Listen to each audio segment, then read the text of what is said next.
দেশ বিদেশের বাছাই করা খবর নিয়ে সর্বদাই সত্য সন্ধানী ই নিউজ ভারত।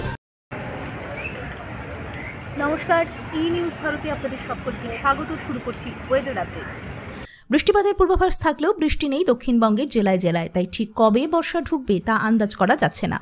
অন্যদিকে ফের বেড়েছে তাপমাত্রা। আগামী 2 থেকে 3 দিন এই রকম অস্বস্তিকর আবহাওয়া থাকারই সম্ভাবনার কথা জানিয়েছে আবহাওয়া দফতর। 22শে জুলাই স্নানযাত্রার দিনও সেই রকম বৃষ্টিপাত হয়নি দক্ষিণবঙ্গে। অন্যদিকে উত্তরবঙ্গের জেলায় জেলায় চলছে ভারী বৃষ্টিপাত। অন্যদিকে হলদিয়া পর্যন্ত মৌসুমী বায়ু প্রবেশ করলেও গাঙ্গেয় পশ্চিমবঙ্গে এখনও দেখা নেই তার।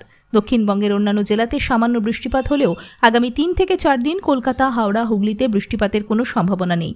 আজ কলকাতার আকাশ প্রধানত মেঘলা। আজ কলকাতা ও তার পার্শ্ববর্তী অঞ্চলে দিনের সর্বোচ্চ তাপমাত্রা 32 ডিগ্রি সেলসিয়াস, সর্বনিম্ন 27 ডিগ্রি সেলসিয়াস। বাতাসে আপেক্ষিক আর্দ্রতার পরিমাণ 73%। আজকের বৃষ্টিপাতের পরিমাণ 0.5 মিলিমিটার। ব্যুরো রিপোর্ট, ই নিউজ ভারত।